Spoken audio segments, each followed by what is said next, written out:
Hello, everyone. My name is Kathy Wood. I am CEO and CIO of Ark Invest, and I would like to share with you our Big Ideas 2025, at least my takeaways from them. Our analysts have done an amazing job. I think this is our best one yet. So I'd highly recommend that you download it from ark-invest.com and take a look at all 140 pages. Our analysts themselves, will be sharing their takeaways in the next week or so. So I thought I'd summarize some of the highlights first. AI all the time. AI has been the big story for the past 2 years, and it's still the big story. In fact, it is the biggest catalyst to all of the innovation taking place out there. It is the reason that the world seems to be speeding up. And I'll just give you a few examples of how quickly things are happening. So on the autonomous front, we have autonomous coders in the software development space. And in late 23, this autonomous coder, and you'll see it in Big Ideas, was able to do 3% of a project that a developer gave the AI system. By the end of last year, that was up to roughly 75%. And soon we think it will be very close to 100%. So basically, a developer or an engineer telling a coder, this is what I want to do, and the AI basically writes the code for the engineer, increasing the engineer's productivity many-fold per year. Another example is in the multi-omic space, so drug development. In the area of research, researchers often test hypotheses for new drug targets, and we've scored how long it takes them. At the end of 23, or in the year 23, they were able to test 20 hypotheses in 1 year. By the end of 24, 200 hypotheses, 10 times more productive. So that tells us that the cost of research and discovery as we're moving towards curing disease is collapsing. So we're going to get a lot more of that kind of research and development. And then a third really good example of autonomous is full self-driving. Now, 10 years ago, or maybe 11 years ago, when we were writing about autonomous and when we thought it would roll out, there were about 10 companies, mostly auto companies, who said they were going to be there within the next 5 to 6 years. And we thought they were, but the only one who made it, at least from a commercialization point of view, was Waymo in 2018. Well, here we are in 2025, and Waymo is still geofenced by territory. We believe this year Tesla will deliver a fully autonomous service. They're saying in June in Austin we'll see the debut, and we think that it will roll out across the country pretty quickly thereafter. So we're pretty excited about that. Interestingly, of the 10 companies who expected to be a part of this new world, only those 2 have made it, at least in the United States. And of course, in China, we've got Baidu, Apollo. So let's take you to another AI-inspired movement, and that's robotics generally.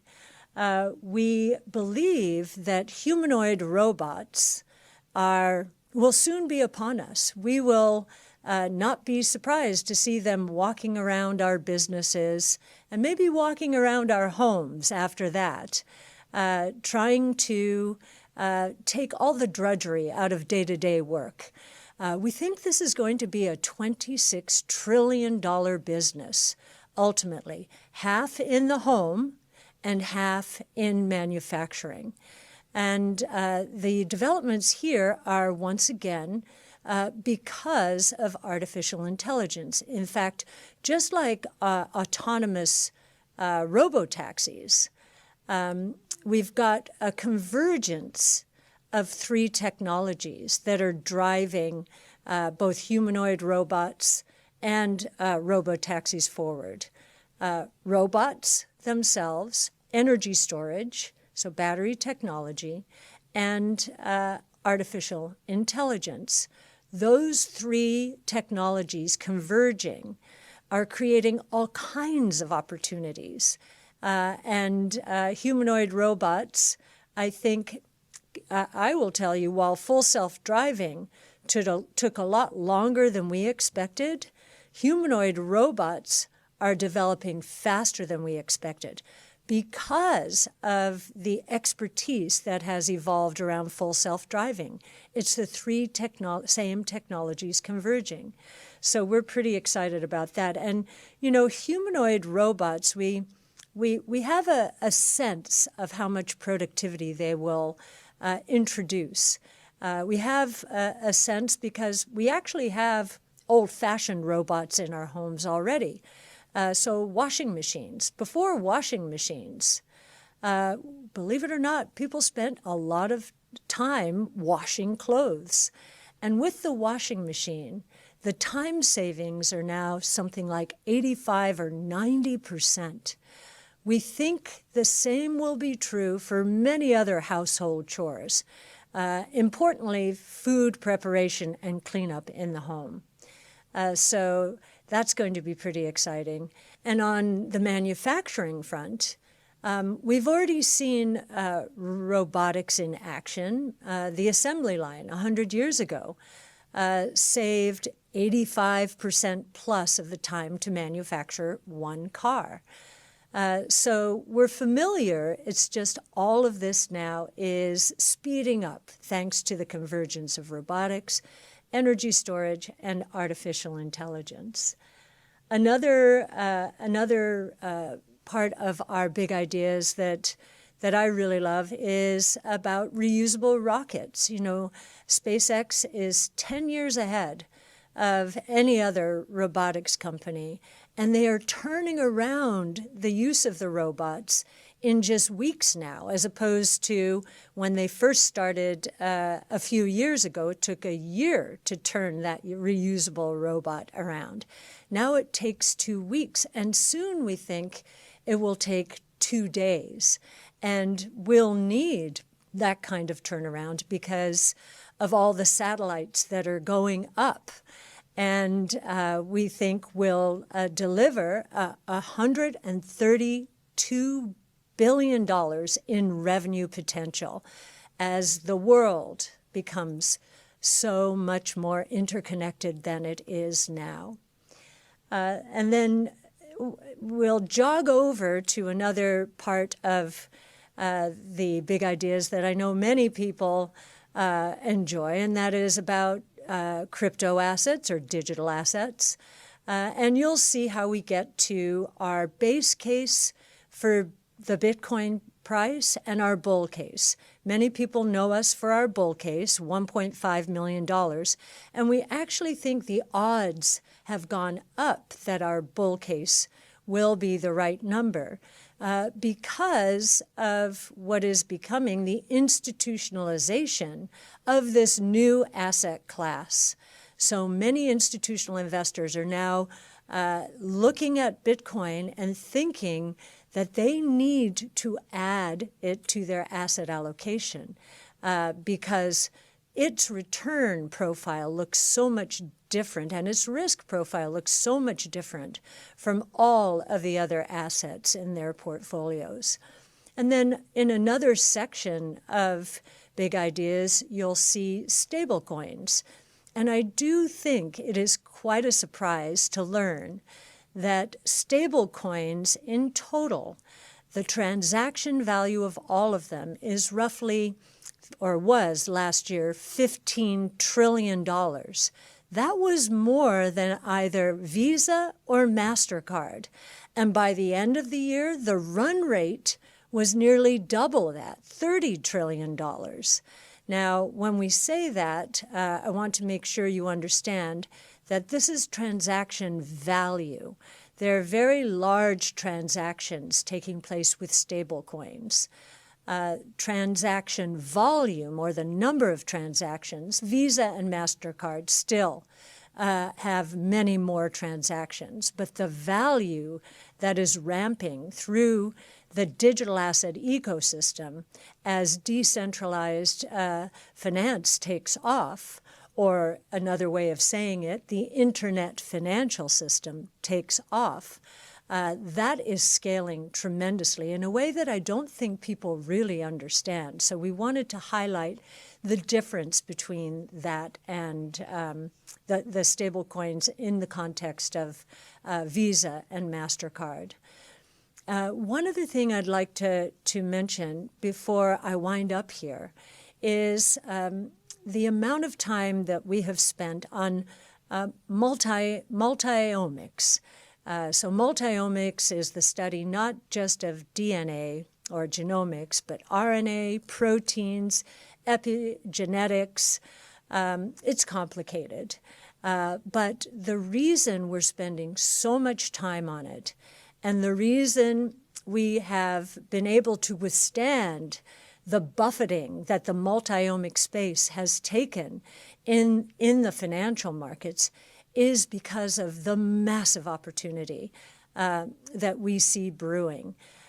We believe not only will research and development evolve much more quickly, but the number of failures in new trials for drugs is going to drop precipitously.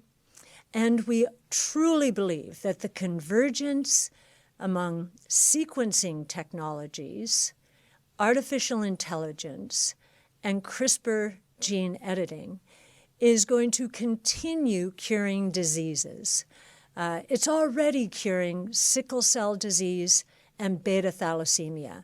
Those revenues have already started, and we can see so many other diseases cured with this convergence of three technologies. In fact, CRISPR Therapeutics is focused on type 1 diabetes and type 2 diabetes, which would be the category killer for this particular cure. Now, what is a cure worth? It's so interesting that in the traditional financial markets, many analysts think cures are bad business. One and done. They don't get the annuity associated with a chronic disease once it's cured.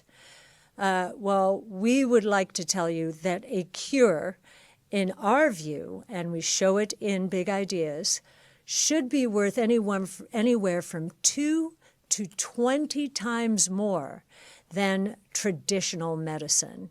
And we believe for that reason, the returns on R&D to the pharma and biotech sector as they embrace these new technologies is going to move up from the low single digits. It's been in a very bad place for about a decade, to anywhere from 15 to 45%, depending on how much companies embrace these new technologies.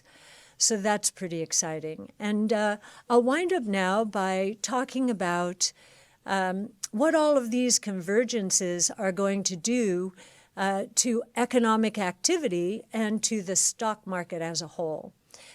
We believe that real GDP growth globally is going to accelerate from 3%, where it has been for the past 125 years, to 7 to 8%, if not more, thanks to the convergence among these technologies: robotics, energy storage, artificial intelligence, blockchain technology, and multiomic sequencing. Now, why are we so confident about that? That sounds like an outrageous number. The consensus forecast is 3%. Well, the reason is, if you look back in history, you will see that about 125 years ago, 3 innovation platforms were evolving at the same time: telephone, electricity, and internal combustion engine. And what did that do to real GDP growth globally? It increased the rate of real GDP growth by 5-fold. We went from 0.6%, where the world had been over the 400 years, from 1500 to 1900. We went from 0.6% to 3%. That was a 5-fold increase. And now we're telling you, even though there are 5 innovation platforms evolving, with AI at the heart and soul of the acceleration in these technology platforms, that we're only going to see a 2 to 2.5-fold increase. We think that could be very conservative. And one of the reasons this is going to happen is because of productivity. Productivity is going to grow dramatically, and productivity is associated with low inflation growth as well. You can have higher wage growth if productivity is rising. So it's a win-win for everyone. And what a win-win means is wealth creation. And what does that mean for the stock market? Well, if we're right, then the value associated with truly disruptive innovation during the next 5 years in the equity markets, we believe, is going to rise from $12 trillion to $140 trillion, more than 10-fold. Now, you might wonder what is going to happen to the Mag 6 during that period of time. Well, the Mag 6 will probably do fine altogether, although some will be disrupted by this new world order. That said, we expect the Mag 6 to go from 16 trillion today to 60 trillion. So that's about a 4-fold increase, maybe a little less than that.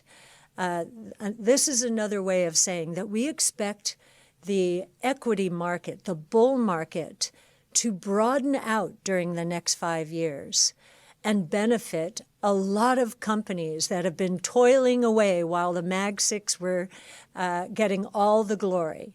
And soon, we think, they are going to deliver the goods as well. And the goods means equity market appreciation. So we know that innovation solves problems, and we know that innovation is key to growth. That's why I founded Ark more than 10 years ago, and truly disruptive innovation is here now.